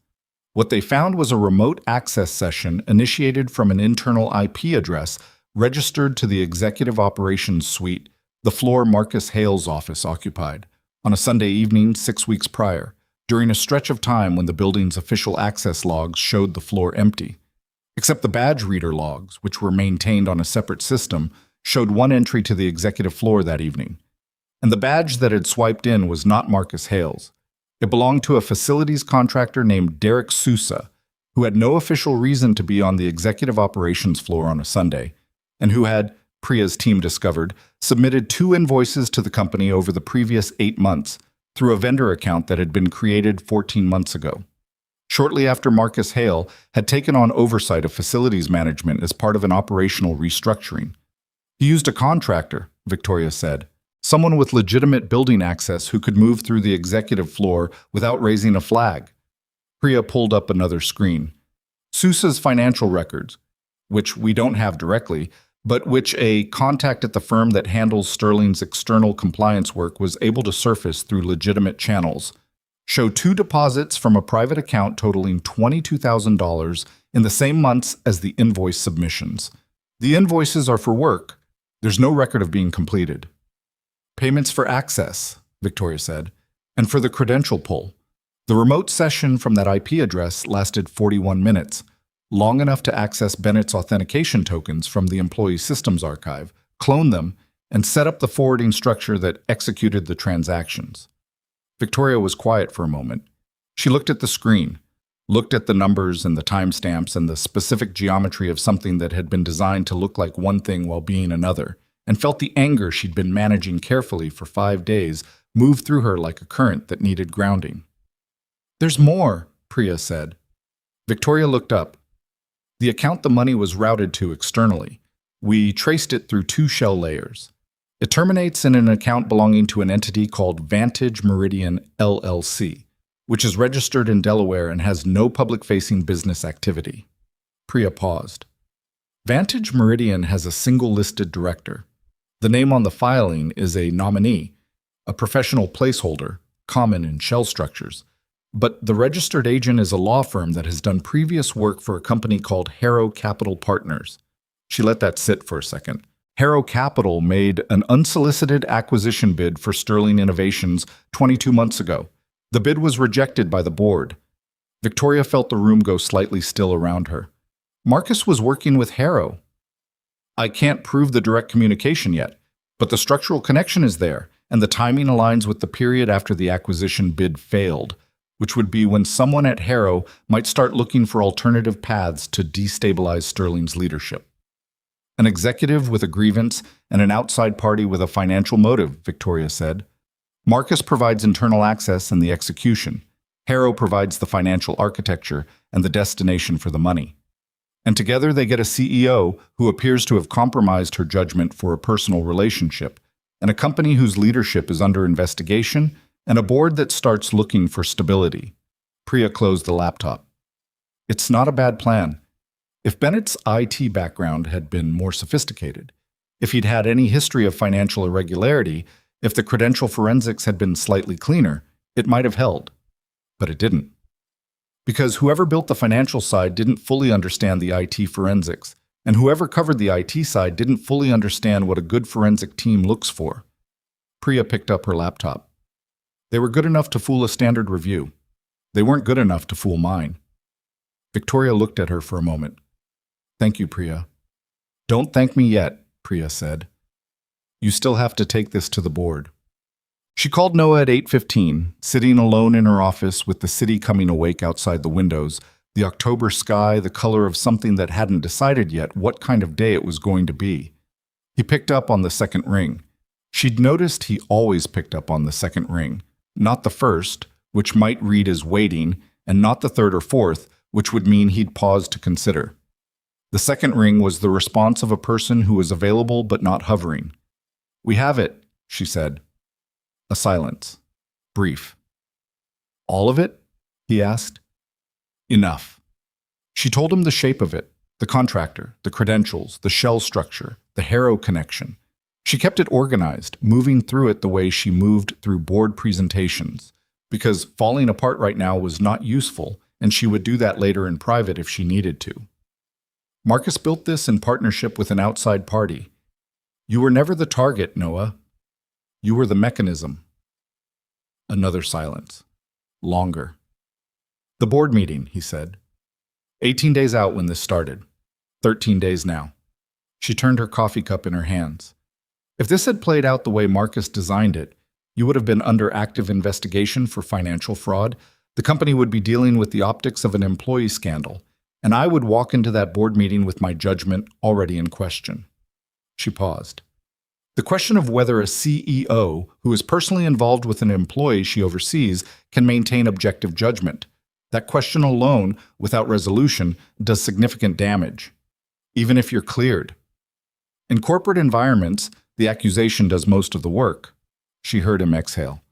I know. What do you need from me? I need you to be available Thursday, she said. The board meeting has been moved up. I'm presenting the evidence and I'm presenting the context, including us. All of it. A pause. Victoria, I know what you're going to say. Do you? You're going to say that bringing our relationship into a board meeting is a risk that could cost you your job anyway, just through a different mechanism. She stopped. You're going to say that even if they clear the fraud accusation, the board could decide that the relationship itself is a policy violation and your position becomes untenable. That's an accurate summary, he said. I know. She let that sit. But I'm not going to let an innocent man carry a fraud accusation through a process designed to take months while the damage accumulates. And I'm not going to stand in front of the board and present a partial truth because the full truth is complicated. She set her coffee down. I've been managing my image in that room for 6 years, Noah. I'm done managing it on this. He was quiet for long enough that she started to say his name again. Okay, he said. Okay. Whatever you need Thursday. His voice was level, but there was something underneath it. Not fear exactly, but the specific weight of a person accepting a situation's full cost. I'll be there. After she hung up, she sat with her hands flat on the desk for a moment and made herself breathe through the noise in her head. The competing voices of strategy and doubt, and the residual instinct 6 years deep to control the narrative by controlling what information entered the room. She had been very good at that. It had served her consistently and occasionally at a cost she hadn't fully tallied. She picked up her phone and called her general counsel instead. There was a lot to prepare.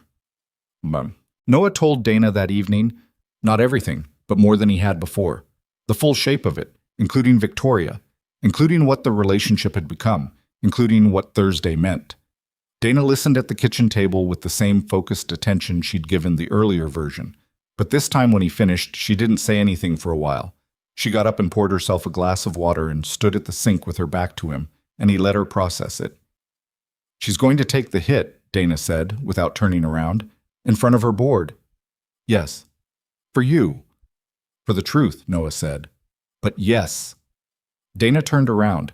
She looked at him with the expression she'd had when he'd told her he was re-enlisting the second time, and also when he'd told her Sarah's diagnosis, and also years later when he'd told her he was fine and she'd known he wasn't. The expression of someone who loved him and found him at regular intervals extremely difficult. "Are you going to let her?" "I offered to come." "That's not what I asked." He looked at his hands on the table. "She's right about not running a partial truth. I know that. And if I walked away from this to protect my job, I'd be doing exactly what I've told Lily she should never do. Letting the complicated thing make the decision instead of making it yourself." "Very wise," Dana said. "Are you scared?" "Yes." "Good," she said, sitting back down. "The times you weren't scared were the times I was most worried about you." Lily appeared in the kitchen doorway in her pajamas, having migrated from her bedroom with the instinct of a child who sensed that the adults were having a serious conversation and had decided her presence was probably required. "Why is everyone in the kitchen?" she asked. "Talking," Noah said. "About what?" "Work stuff." Lily assessed this claim with her usual rigor. "You're making the face you make when work stuff is also life stuff," she said. Noah looked at his 8-year-old daughter. "There's a situation at my job that needs to get worked out. It's complicated and it's going to be okay, but it's taking some time." Lily considered this. "Is it because of the woman from the park?" Dana made a sound that she covered with a cough. "Partly," Noah said, "because lying to Lily about anything she'd already mostly figured out was a waste of both their time, and she knew it." Lily nodded slowly. "Is she in trouble?" "We both are, a little bit. We're working on it." "Is she working on it too?" "Yes." Another slow nod. "Okay." She turned to leave, then stopped. "Dad. Yeah. The times you told me that things that were hard were worth doing anyway." She looked at him with the disconcerting directness she'd always had. "I think you should remember you said that." She went back to her room. Dana looked at Noah across the table. "She's 8, Dana said. "I know." "She's going to be terrifying when she's 40. "I know," he said again. Thursday arrived the way significant days tended to, looking exactly like an ordinary morning from the outside. Noah was up at 6, made Lily's breakfast without burning anything, got her to school, drove to the Sterling Innovations campus in his 8-year-old truck, and parked in the visitor section because his employee access hadn't been reinstated yet, and sat in the truck for a few minutes before going inside. Victoria had arranged his access to the building for the day through her assistant. The badge at the front desk was a visitor pass, printed with his name, the date, and board level, authorized guest. He clipped it to his jacket pocket and took the elevator to the 22nd floor. He had never been on the 22nd floor. The executive level was a different architectural language than the floors where he worked, quieter, more deliberately furnished. The kind of space designed to communicate stability and authority through its proportions rather than through anything as direct as a sign. The carpet was a darker color. The walls held art rather than company motivation posters. The air even seemed marginally different, which was probably his imagination, but felt real regardless. Victoria's assistant, a composed man in his 30s named James, met him at the elevator. "Ms. Sterling is with the board," James said. "She asked me to bring you to the anteroom. The presentation is expected to run 90 minutes, and she'll call you in when she's ready for the second segment." "The second segment," Noah said. "Yes." James walked with him down a corridor. "The first segment covers the forensic findings. The second segment covers the broader context." He said it with perfect neutrality. "The part about me," Noah said. "Yes, sir." The anteroom was a small conference space off the main boardroom, glassed on one side, frosted so that shapes were visible but no detail. Noah could see the blurred suggestion of people seated at a long table, the rectangular block of a presentation display at one end, Victoria's shape at the front of the room. She was already in motion when he arrived, already presenting, and he could hear nothing through the glass except the low register of voices without content. He sat. James offered coffee. He took it. He had been in worse waiting rooms. He had waited in field staging areas with considerably higher physical stakes. He told himself this and found it only partially useful, because the physical stakes of a military operation were a different category from the specific dread of sitting in a carpeted anteroom while the woman he was in love with told a room full of powerful people the truth about both of them. He registered the thought, the specific word he'd just used inside his own head, and let it settle without examining it immediately, the way you sometimes had to let a significant thing sit before you could look at it directly. 40 minutes into the wait, the voices on the other side of the glass rose briefly, not angry, but pointed, and then settled again. He watched the blurred shape of Victoria move, gesture, hold the room. He'd seen her work before, from the distance of company-wide meetings where she was a figure on a screen. Watching her through frosted glass from 30 feet away was somehow more intimate than either of those, because what he could see was not the content, but the posture, straight, unhurried, occupying the space without apology. And he understood that what he was watching was not a performance. It was just her, the same person who had picked up a lake stone from Lily and thrown it badly and accepted the failure without embarrassment. The door to the anteroom opened at the 90-minute mark. James appeared. "Ms. Sterling is ready for you." Noah stood, adjusted his jacket, and walked into the boardroom. There were 11 people at the table, and he felt all 11 of them look at him in the second after he entered. He was accustomed to being looked at. He had spent years in situations where being observed was constant, and the correct response was to give the observer nothing useful. He walked to the chair at the near end of the table that had been left empty, sat down, and looked at Victoria. She was at the front of the room, beside the display, and she looked at him for exactly 1 second with an expression that wasn't reassurance and wasn't apology, but was something that meant, "I've got this, and so do you." Then she looked at the board. "This is Noah Bennett," she said. "He is a 4-year employee in IT infrastructure, currently on administrative leave due to the allegations we've been discussing. He is also the person I have been in a personal relationship with for the past 2 months. She said it evenly, without preamble, the way she said all true things. "I want the board to have the full context, not a managed version of it." A man at the far end of the table, older, silver-haired, the chair of the board's audit committee, leaned forward. "Ms. Sterling, we appreciate the transparency, but I want to be direct. The question before this board is not whether a relationship occurred. The question is whether that relationship created a vulnerability that was exploited, and whether the leadership judgment demonstrated here, with respect, Gerald," Victoria said, and Noah heard the particular quality in her voice when she said the name. Remembered her telling him about a board member named Gerald on a phone call months ago. "The numbers in front of you are not emotional, Gerald. The question before this board is whether Noah Bennett committed financial fraud. The answer is no.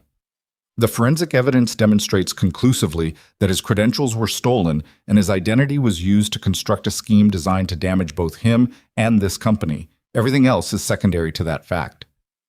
"The secondary fact," Gerald said, "is that your relationship with an employee in your company created the vector for this attack." "Yes," Victoria said, "it did, and I've prepared a policy response to that which is in the documentation in front of you." She didn't look away from Gerald. "But I want to be clear about something. The vulnerability was not my relationship with Mr. Bennett.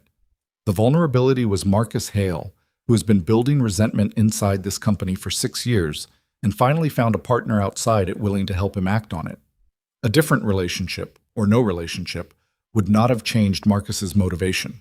It would only have changed his method." The room was quiet for a moment. A woman at the center of the table, the board's COO-level representative, someone whose name Noah didn't know, spoke. "What's the current status of Marcus Hale?" "He has been suspended pending legal referral," Victoria said. "Our general counsel is coordinating with the appropriate authorities. The evidence package Priya Chen's team assembled is being reviewed by an outside firm as of this morning." "And Harrow Capital?" someone else asked. "Our legal team is preparing to pursue civil remedies. We're also in contact with the SEC, given the financial structure involved." Another silence. A different quality this time. The room absorbing, recalibrating. Gerald looked at Noah. "Mr. Bennett, do you understand that your continued employment will require a formal review of the circumstances, regardless of the fraud findings?" Noah looked at him steadily. "I understand that." "And the relationship with Ms. Sterling, Gerald," Victoria's voice was quiet but had an edge under it. "Mr. Bennett is not here to be cross-examined about his personal life. He's here because I asked him to be present for the full presentation, and because I believe the board should be able to see the person we've been discussing as a person rather than an abstraction in a report. Gerald sat back. He didn't look pleased, but he didn't push further. The COO-level board member was looking at the documentation in front of her. "The proposed policy," she said. "Walk me through it." Victoria walked them through it. A formal framework for disclosure and management of relationships involving different levels of organizational authority, modeled on structures that had been implemented at comparable companies, with independent review components and clear documentation requirements. She had clearly written it over the past 5 days in whatever hours she'd had available, and it was thorough without being defensive. It was the work of someone who understood that the situation required a systemic answer, not just a personal apology. Noah sat at his end of the table and let the conversation move around him and above him, and he thought about what it felt like to watch someone he cared about defend him in a room like this. Not dramatically, not with speeches, just with evidence and clarity, and the refusal to soften the truth into something more comfortable. It was not a feeling he'd had before. He wasn't entirely sure he had the vocabulary for it. They did not vote that day. The board indicated they would take the full materials under review and convene an emergency session the following week to issue formal findings. Victoria's general counsel had advised that this was the expected process and a positive sign compared to the alternatives. Noah walked out of the building at 1 p.m. with his visitor badge in his pocket and the specific lightness of a person who has done the thing they were most afraid of and found that the weight of the anticipation had been heavier than the thing itself. Victoria found him outside near the side entrance her security detail used. She came out without her usual posture of CEO. Or maybe the posture was the same, but the version of her wearing it was slightly different, slightly more visible, like a door cracked open. "How are you?" she asked. "I've been better," he said. "I've also been significantly worse." She looked at him for a moment. She had shadows under her eyes that weren't usually there, and her hair was slightly less controlled than normal, in a way that probably only he noticed. "I know this is not what you signed up for when Dana made a reservation at Alderton's." "Neither did you. I had more information going in." "You had my departmental incident report," he said. "I wouldn't call that information." The corner of her mouth moved. He watched some of the tension in her face find a place to go. "The board is going to clear you," she said. "The evidence is clean. Priya's work is solid. Gerald is difficult, but he's not corrupt. He's going to look at what's in front of him and reach the right conclusion." She paused. "Your job is coming back." "Okay," he said. "You're not relieved." "I'm relieved about Lily's mortgage," he said. "The rest of it." He looked at the building behind her. "I don't know yet. Something like this changes the landscape. I'm still mapping it." Victoria nodded. That was one of the things about her. She didn't try to push him past what he'd said toward a more comfortable version of it. She received it and let it be what it was. "I need to ask you something," he said. She looked at him. "Why didn't you manage this?" He said it directly, because it was the thing he'd been thinking about through the boardroom presentation and the waiting anteroom and the drive down from the 22nd floor. "You're very good at managing rooms. You could have presented the forensic evidence, handled Marcus, and kept our relationship out of it entirely, pending policy developments, vague language about the full context being available as the investigation concluded." He looked at her steadily. "Gerald would have been happier. The board would have been more comfortable. My employment status could have been restored through the investigation findings alone eventually." Victoria looked at him for a long moment. "Yes," she said. "I could have done that." "Why didn't you?" "Because you were sitting in your kitchen with a fraud accusation and an empty house," she said. "And the people who did it were counting on me to be exactly what they needed me to be. A CEO who protects her image before she protects the people around her." She paused.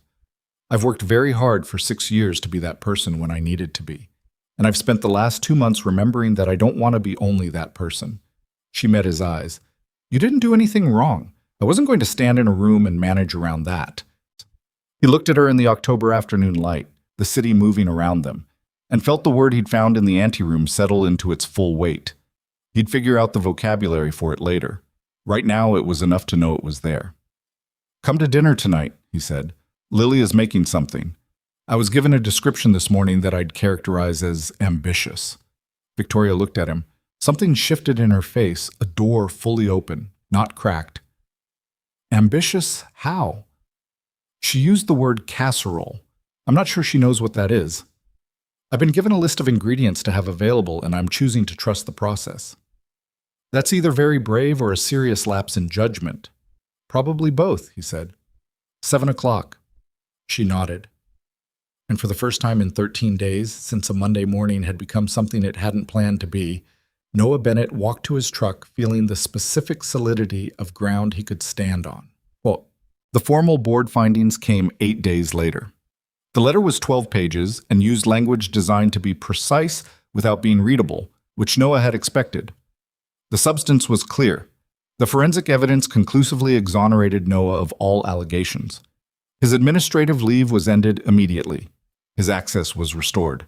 The company's legal team would pursue all available remedies against the responsible parties.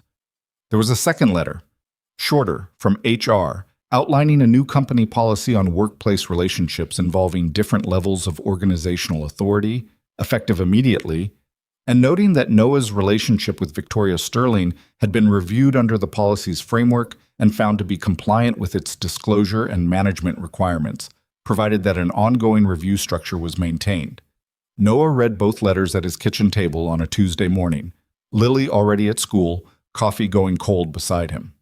He thought about the men he'd served with, people who had faced far larger consequences with far less clarity about whether justice would find its way to the right place. He thought about how much of the outcome in this situation had depended on things outside his control: Priya's team, Victoria's willingness to take the full risk, the specific technical imperfection in Marcus's plan that had given them an angle to pull. He thought about how much worse it could have gone, and sat with that for a while before he let it go. Marcus Hale resigned from Sterling Innovations before the board could formalize the termination proceedings. He was subsequently named as a defendant in a civil suit filed by the company. The matter with Harrow Capital's involvement was referred to federal authorities. These were processes that would grind forward on their own timelines, outside Noah's direct view, and he found he could set them aside without the effort it would have taken 2 weeks earlier. Rourke, whose real name turned out to be something considerably more ordinary, was named in the same proceedings. Derek Souza, the contractor who had provided building access, cooperated with investigators in exchange for considerations in the subsequent legal process. The machine of consequence moved as it moved. Noah didn't need to watch it. What he did that Tuesday, after the coffee had gone completely cold and the letters were read, was call his sister. "It's done," he said when Dana picked up. She exhaled, a long one. "All of it?" "The job's back. The accusation's gone. Marcus is out of the company." "And Victoria?" Dana asked. "Careful." He looked out the kitchen window at the backyard where the tree he'd been meaning to prune still hadn't been pruned, and Lily's sidewalk chalk drawings from last weekend were still visible on the concrete patio, a house and 2 figures and a dog that they didn't have, but Lily was campaigning for. "That's a different conversation," he said. "A good one?" "Yeah," he said. "A good one." After he hung up, he stood at the window for another minute. Then he went and got his tools from the garage, went outside into the autumn morning, and started working on the tree. Some things didn't require a plan. They just required deciding to start. The tree looked better. It wasn't a dramatic transformation. The backyard was still the backyard, with its uneven patio stones and the fence panel on the left side that needed replacing, and the general evidence of a yard maintained by a single father whose available hours were finite. But the tree sat differently in the space now, its shape cleaned up, the dead weight removed, and Noah stood back and looked at it on a Tuesday afternoon with dirt on his hands and the specific satisfaction of a visible thing made better by direct effort. He was beginning to think that was what the next part of his life was going to require. Not a plan, not a strategy, just the willingness to look at the things that needed tending and start with his hands. He went back to work the following Monday. His access card worked at the front entrance the way it had for 4 years, and the lobby portrait of Victoria looked the same as it always had. And the elevator opened on his floor and he walked to his workstation and logged into his system and found his ticket queue waiting for him with the patient indifference of a backlog that had continued accumulating while he was gone. Mark appeared beside his workstation approximately 6 minutes after he arrived, holding a coffee cup and wearing the expression of a man with a great deal of commentary that he had agreed internally to deliver with restraint. "You good?" Mark said. "I'm good," Noah said. "The whole thing was—" Mark searched for the word. "A lot." "It was a lot," Noah agreed. "For what it's worth, nobody on this floor thought you did it." Noah looked at him. "How many floors thought I did it?" Mark considered. "The seventh floor had some opinions. They tend to." "Of course they did." Noah turned back to his screen. "Thanks, Mark." "Also," Mark said, and then stopped. "Also what?" "There's kind of a general awareness that the situation involved—" Another pause, more careful this time. "A more complicated set of circumstances than what was in the official announcement." Noah looked at his ticket queue. "There's a general awareness of a lot of things in this building." "Yeah." Mark drank his coffee. "Just wanted you to know it's mostly been respectful. The awareness." "I appreciate that." Mark went back to his workstation. Noah worked through his queue with the focus of a person grateful to have something concrete in front of him. And the morning moved around him the way ordinary mornings do when the extraordinary has recently passed, with the specific texture of normal that, for a while, feels like a gift. Returning to work was easier than he'd expected. What was harder, in ways he hadn't fully anticipated, was the shift in how he existed inside the company. Not dramatically, nothing visible, but the texture had changed. People who had previously interacted with Noah with the frictionless politeness of colleagues who registered him as competent but unremarkable now had a slightly different quality of attention when they looked at him. Not unkind. Mark had been right about the respectful part, but aware. He was no longer the man nobody noticed, and the relief of that invisibility, which he hadn't understood he'd valued until it was gone, was not coming back. He sat with this for a few days, turning it over. There was something he needed to understand about it, something about why the invisibility had felt safe, and what it had been protecting him from, and whether what it had been protecting was something worth protecting anymore. He thought about the conversation he and Victoria had been circling since the board meeting, the one they'd been having in pieces, over dinner at his house, in texts during work days, in the particular silence that sometimes sat between them when Lily was occupied elsewhere and the house was quiet, about what the next version of things looked like, because they hadn't resolved it. The board finding cleared the legal and professional question, but the personal one was different, and they'd both been careful enough about it that the carefulness had started to accumulate its own weight. It came to a head on a Friday evening in early November, 3 weeks after Noah had returned to work. Lily was at a sleepover. The house was quiet, in the particular way it only got when Lily was specifically absent rather than just asleep. A different kind of quiet, larger, with more space in it. Victoria was sitting on the couch with her shoes off and her feet tucked under her, which was a thing she'd started doing at his house around the 6th or 7th time she'd been there. The way people start making small physical claims on a space when it's become safe enough to stop performing their comfort and just have it. She was reading something on her phone. Noah was in the kitchen, ostensibly doing dishes, actually thinking about the conversation he'd been walking toward for 3 weeks. He came and sat in the chair across from the couch. She looked up, read his face the way she'd gotten good at, put her phone down. "Okay," she said. "Say the thing." "I've been back at work for 3 weeks," he said. "Yes." "And the way people look at me has changed. Not badly, just changed." He looked at his hands for a moment.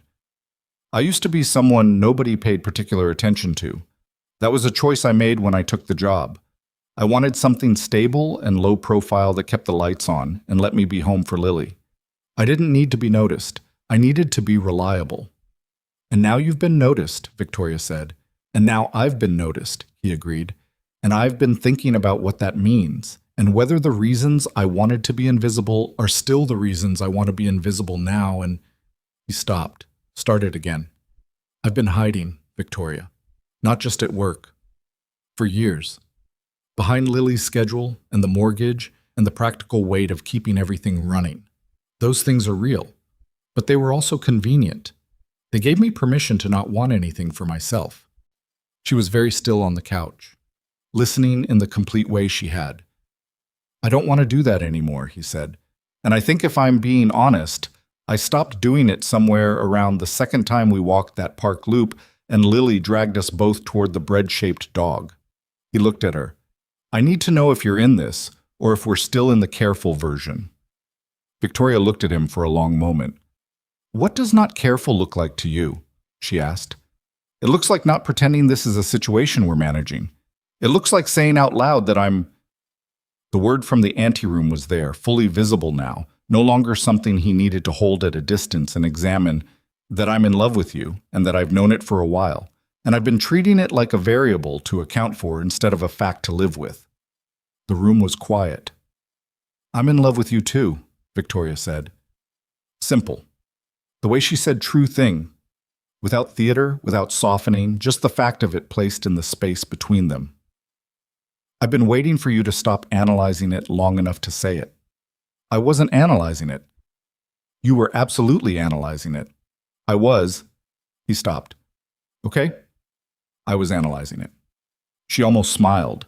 And then she was serious again, with the seriousness of someone who had something of their own to put on the table. I need to tell you something, she said, about what this costs on my side. Not the board, not the company. I've made my peace with that. I mean, she looked at the window for a moment. I've spent 6 years being a CEO first. I've made every decision through that filter. Who I talked to, where I went, what I let myself care about. I built a very functional version of a life that didn't require much from the parts of me that weren't useful in a boardroom. I know, Noah said, and that's not... I'm not going to just stop being that person. I don't want to. Sterling Innovations matters to me, and the work matters to me, and I'm not willing to walk away from it to fit into someone else's idea of what my life should look like. She met his eyes. But I also don't want to spend the next 6 years optimizing my life the way I've been optimizing the last 6. I want... She paused, searching. I want what you have when Lily makes a casserole from a concept, and you eat it anyway because she made it. I want to be someone's person, not their CEO. You've been my person since the farmer's market, Noah said. Possibly since the park. Maybe since the honey jar. She looked at him. The honey jar? She said. You held it up to the light, he said. Like it was worth looking at. That was... He paused. That was when I knew I was in trouble. Victoria Sterling, who ran a company worth $4 billion and had sat in front of a board of directors and told the truth when a careful lie would have been easier, looked at a man in a living room with a healing tree in the backyard and let her face do whatever it was going to do, which was something that didn't have a clean name, but was clearly real. The honey jar, she said. The honey jar, he confirmed. She crossed the space between the couch and the chair in a way that wasn't graceful.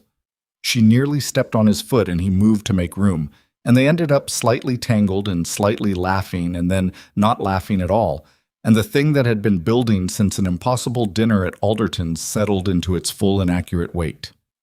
The months that followed were not a montage. They were ordinary time, which meant they contained difficulty and adjustment and the specific friction of 2 separate lives, learning how to occupy shared space without losing their shapes. Lily had questions, many specific, logistically focused questions, delivered over breakfast on a Saturday morning approximately 2 weeks after the Friday when things had stopped being careful. Is Victoria going to be here a lot? Lily asked. More than before, Noah said. Like more than once a week? Probably. Lily absorbed this with cereal spoon in hand. Does she know about the TV schedule? The TV schedule. On Thursdays, we watch the nature documentaries. That's been the rule since I was 6. She looked at him seriously. Some people find them boring. I need to know if she's going to be one of those people. I can find out. Also, Lily continued, she should know that the bathroom situation in the morning has a specific order. You get 20 minutes, I get 15, and there's a 5-minute buffer. If someone extra is here, we need to renegotiate. That seems reasonable. And the sandwich notes are mine. I'm not going to make one for her. She can make her own preferences known verbally. Noah looked at his daughter. Is there anything else? Lily thought about it. She can watch the documentaries with us, if she wants. She went back to her cereal. I'd let her. This was, Noah understood, the highest available endorsement. He communicated it to Victoria that afternoon, and Victoria had been quiet for a moment on the phone and then said, very carefully, she'd let me. And he could hear something in her voice that he'd learned to recognize over months. The small fractures that appeared in her composure when something reached the part of her that was underneath all the managed surfaces, the part that hadn't had enough of this kind of ordinary thing and felt it acutely when it arrived. Thursday nights, he said. Nature documentaries. You're welcome to negotiate the bathroom situation directly. I'm going to let Lily win that one, Victoria said. Smart. Victoria came to Thursday documentaries. She sat on the couch with Lily between them and made the mistake 40 minutes into a segment about deep-sea organisms of calling a bioluminescent jellyfish pretty, at which point Lily launched a 14-minute unsolicited lecture on bioluminescence and its functional purposes that had nothing to do with aesthetics, and Noah, from his end of the couch, watched Victoria receive this lecture with complete and genuine attention. Not the performance of attention, but the real kind, nodding, asking a follow-up question that revealed she'd actually listened, and watching Lily's face light up the way it did when adults took her seriously. He thought about what it meant that this was becoming a thing that happened in his house on Thursday nights. He let himself think about it fully, without the old habit of pulling back from conclusions that felt too large. In January, Noah enrolled in an engineering program at a state university 20 minutes from his house. It wasn't dramatic. It wasn't a revelation. It was a Tuesday evening application he'd been drafting on and off for 3 months, and he finally finished it, read it once, and submitted it while Lily was doing homework at the kitchen table and the tree in the backyard was bare and clean through the window. He hadn't told anyone he was doing it, not Victoria, not Dana. He'd needed it to be his own decision, made without witnesses before it became something he shared. Dana cried when he told her. Not sadly. The crying Dana did when she was relieved and happy and slightly overwhelmed by her brother's consistent capacity to arrive at the right place by such a long and difficult route. Engineering, she said. Civil. Structural focus. He was matter-of-fact about it, the way he was about most things. It's a part-time program. I'll keep working. It's going to take 4 years instead of 2, maybe, depending on how Lily's schedule shifts. 4 years, Dana said. I'm 37, Dana, not 90. I know, She stopped. You gave it up. When Sarah died. You were halfway through the application. I know. You never talked about it. I know that too. He looked at the window. I'm talking about it now. He told Victoria that evening. She was quiet in the way she was quiet when she was feeling something she was deciding how to hold. Then she said, structural focus. That's load-bearing systems, how things stay up when the conditions around them change. That's one way to describe it. It's a good description. She paused. You're going to be very good at it. I might be terrible at it. I haven't been in a classroom in 15 years. You'll be terrible at the first semester and then very good at it. More accurate, he admitted. She didn't make it into more than it was. She didn't give a speech about courage or new chapters or second chances, the kind of language that would have made him feel like a symbol rather than a person. She just asked what nights his classes were on and whether there was coverage for Lily, and when he confirmed that Dana was handling the coverage, she said, okay, and moved on to the next thing. And that the clean, practical acceptance of him changing without turning it into a statement was one of the things he loved most about her and couldn't easily explain to anyone who hadn't experienced it. Spring came.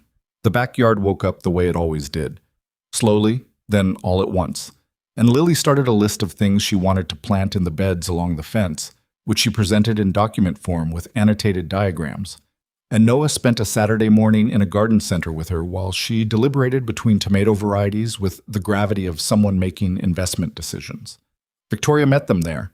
She had come from a morning errand and arrived in jeans and sneakers and the baseball cap that still did not successfully disguise her, but that she wore anyway out of a stubborn affection for the ritual of trying.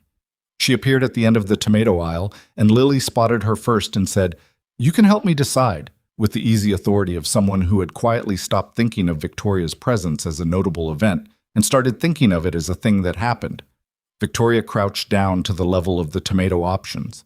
She studied them with the same attention she'd given the honey jar at the farmer's market 9 months ago, and Noah stood back with his hands in his pockets and watched her and his daughter debate the merits of beefsteak versus heirloom with a seriousness that the situation probably didn't require, and felt the day settle around him with the specific gravity of a moment that would stay. He understood something, standing in that garden center aisle, that he'd been approaching from multiple directions for months without quite arriving at its center. He understood that the life he was living now was not the life he'd built after Sarah died. It was not the careful, functional, low-profile existence designed to protect Lily and keep the damage contained and require nothing from the parts of him that had been too tired and too grief-worn to be used. This was a different structure entirely. It had more in it, more risk, more noise, more of the productive chaos of people who cared about each other occupying the same space and bumping into each other's sharp corners. He had spent years believing that what had been taken from him, the marriage, the partnership, the specific shape of a future he'd been building with Sarah before the diagnosis, and the months that followed and the morning he'd become a single father at 31, was the version of his life that had been meant for him, and that what came after was just the responsible management of the aftermath. He had been wrong about that, and the process of learning he was wrong had been long and painful and had required him to stand at a table in a restaurant and stay when every sensible instinct told him to leave. He thought about the things you had to lose before you understood what you'd been holding too tightly. He thought about the ways fear dressed itself up as practicality and called itself wisdom. He thought about Lily handing a lake stone to a stranger without any instinct toward caution, because Lily had grown up in a house where she'd been loved completely and had therefore not yet learned to be stingy with the offering of herself, and how much he'd been trying to protect her from loss, when what she'd actually needed was to watch her father believe that more was possible. The most useful things he knew he hadn't learned in the military. He'd learned them later in the slow and unglamorous business of surviving ordinary life and making mistakes and staying present anyway. It was a Sunday in October, 1 year and 2 weeks after a Thursday evening at Alderton's that was supposed to be an hour and lasted 2.5, when Noah told Victoria he wanted to take her somewhere. She looked at him across his kitchen table, morning coffee in hand. "Where?" "Somewhere you've been before," he said. She understood before he said anything else. He could see it in the stillness that moved through her face. They drove across the city in his truck, which was now 9 years old and needed new wiper blades but still ran with the reliability of a thing that had been maintained rather than replaced. Lily was with Dana. The October morning had the specific quality of October mornings in that city, cool and clear, the light at an angle that made ordinary things look considered, as if the day had bothered to compose itself. He parallel parked on the same block as last year, the same distance from the same silver Mercedes, though a different silver Mercedes, because the world turned and people moved and only the address was the same. They walked into Alderton's. The hostess stand was staffed by a different person. The lighting was the same. The back corner table near the window, the one where a woman had been sitting with her phone and a glass of water on a Thursday evening a year ago, was occupied by someone else, a couple leaning toward each other over shared plates, and Noah steered them to a different table, closer to the center, because this time the point wasn't the specific geography. They ordered coffee first. The breakfast menu was not what he'd been looking at last time, but he'd noticed it on the way in, and it was significantly more approachable than the dinner prices, which he told Victoria, and she said, "You're never going to let the dinner check go, are you?" And he said, "I'll let it go after I've teased you about it for another year minimum." And she said, "Fine." And he said, "Fair warning." It was easy the way things became easy when you'd been through something difficult together and arrived at the other side and found that the other side was a real place with ordinary mornings and Thursday nature documentaries and casseroles made from concepts and garden center debates about tomato varieties. He waited until the coffee was on the table. "I want to ask you something," he said.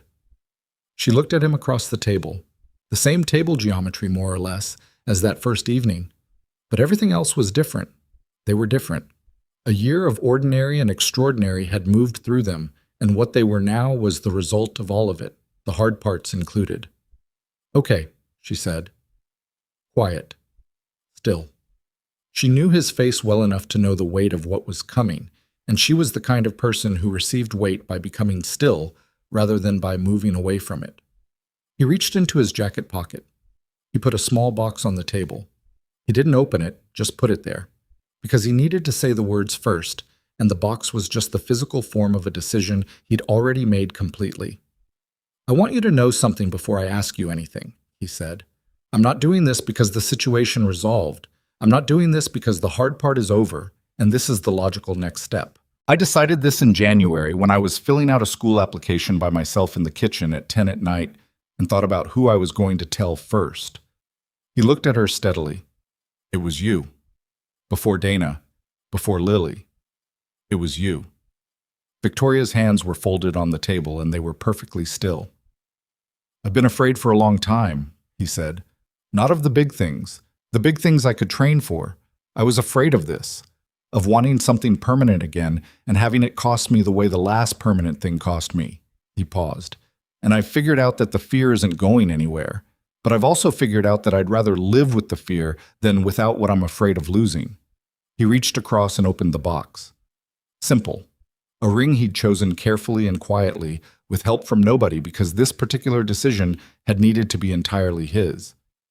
Will you stay? Not marry him, not spend her life with him. Stay. The word he'd meant was stay. The thing he'd been choosing every day, the ongoing decision, the refusal to drift. Victoria looked at the ring. Then she looked at him. Her eyes were bright in the way of someone refusing the reflex, and her voice, when it came, was steady because she was someone who held herself steady even when she didn't have to, because it was just who she was. Yes, she said, the same word she'd given to every true thing he'd ever asked her, plain and complete. He put the ring on her finger. Neither of them said anything for a moment. The restaurant moved around them with complete indifference, the way restaurants did, and a busboy cleared a table nearby, and the October light came through the window and fell across the tablecloth between their hands. I want to keep working, she said after a while. I want to keep running the company. I know. And I'm not going to be easy to live with. I'm going to bring work home and be difficult about routines and have opinions about how the kitchen is organized. You already have opinions about how the kitchen is organized. They're valid opinions.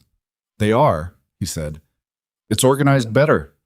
She looked at him with the small fractured thing in her expression that he'd learned to recognize and which he still didn't have a clean name for, but which he understood to mean, I didn't expect to have this and I'm still adjusting to the fact that I do. I'm going to be afraid sometimes too, she said, that it gets taken away, that I say the wrong thing or make the wrong call and… Victoria. She stopped. Me too, he said. Simple. We'll be afraid together. That's allowed. Easy. They got married in May in a backyard that had a prune tree and repaired fence panels and heirloom tomato plants along the fence line that Lily had selected and planted herself and checked on with the dedication of a scientist monitoring an experiment. It was not a large wedding. Dana cried, which was expected. Priya Chen came and brought a date and seemed genuinely glad to be there. A handful of people from Victoria's world, carefully chosen, the ones who knew her rather than knowing about her, and a handful from Noah's, mostly from the old unit, men who had the particular quality of people who'd been through serious things together and communicated largely through understatement and showed up when it counted. Lily wore a dress she had selected herself, which was slightly more formal than the occasion required, and which she wore with the confidence of someone who had no doubts about her choices. She stood beside her father during the ceremony with her hands folded in front of her and her face carrying the particular expression of an 8, now 9-year-old who was witnessing something significant and had decided it was acceptable. Afterwards, she found Victoria and said, "The tomatoes are going to be ready in August. I'll teach you the harvest procedure." Victoria crouched down to her level. "I'd like that." "There's a protocol," Lily said. "I wrote it down." "Of course you did," Victoria said. She looked at the girl with the dark eyes and the practical mind and the easy generosity of someone who had been loved well and therefore knew how to offer it. "I'll read it very carefully." Lily nodded, satisfied. She went back to the party. Noah was standing near the tree, talking to two men from the old unit who were telling a story about a thing that had happened in a place they didn't name, laughing in the way people laughed about things that hadn't been funny at the time. Victoria came to stand beside him, and he shifted slightly, naturally, the way you shifted when a person arrived who your body already registered as someone who belonged in the same space. He put his hand in hers. She let him. "The tomato protocol," he said. "I promised to read it." "She'll test you on it." "I'll study." He looked at the yard, the people in it, the tree above the small gathering, the afternoon light sitting on all of it with the indifference of light that doesn't know what it's falling on, but falls anyway. He thought about the version of himself who had sat in a truck in front of this house a year and a half ago after an impossible dinner and thought that his life might not be completely finished changing. He hadn't known then what changing meant. He'd thought it meant recovery, maybe. Finding a sustainable version of normal. Getting back to some prior state before the loss. He understood now that it didn't mean any of that. It didn't mean going back. It meant the tree. The act of removing what was dead so what remained could grow in the shape it was actually meant to grow, which was not the same shape as before and was better for being different. People talked about starting over as if it required wiping the slate. It didn't. It required carrying everything you were, the grief and the training and the years of practical love and the scars you'd stopped apologizing for, and deciding to move forward anyway, not in spite of all of it, but with it, because the weight of what you'd survived was not a penalty. It was the foundation. He had been a Navy SEAL and a widower and a single father and a man accused of something he didn't do and a man in love with someone complicated and worth the complication. He was all of those things simultaneously and always would be. None of them canceled the others. Lily appeared at his elbow. "The cake is ready," she announced. "I supervised the cutting procedure." "Was it done correctly?" Noah asked. "Adequately," Lily said, which was the highest available rating. Victoria looked at Noah over Lily's head, and what was in her expression was not happiness exactly. Happiness was too small and too smooth a word for it. It was something older and harder won, something that knew what it had cost and was present in the full knowledge of that cost, and had decided the accounting was worth it. He knew the feeling. He'd been living in it for months. "Come on," Lily said, taking both their hands with the easy authority of a child who had decided the three of them were a unit and saw no reason to be subtle about it. "You're going to miss the cake, and then there won't be any documentation." "Documentation?" Victoria said, allowing herself to be pulled. "I'm keeping a record," Lily said, "of the important days. For later." They followed his daughter across the yard through the people who mattered most to them, toward the table and the cake and the ordinary continuation of a day that would become, in time, one of the ones Lily kept in the record. The afternoon held them all without ceremony and without requiring them to be anything other than what they were. And what they were was enough, more than enough. It was in the end the only thing that had ever really been required, not perfection, not the absence of fear, not a life without the kind of loss that leaves permanent marks, just the willingness to stay, to sit down at a table when every instinct said leave, to say the true thing when the careful version was available, to let the people who wanted to reach you actually arrive. Noah Bennett had learned this slowly and at considerable cost, the way most true things are learned, and he had learned it in time. That was the only victory that had ever mattered, not the battles won or the accusations cleared or the enemies outmaneuvered, but this: a backyard in May, a daughter's hand in his, a woman beside him who knew exactly who he was and had chosen it deliberately, and the knowledge, settled and unhurried, that he was finally, completely, unreservedly home.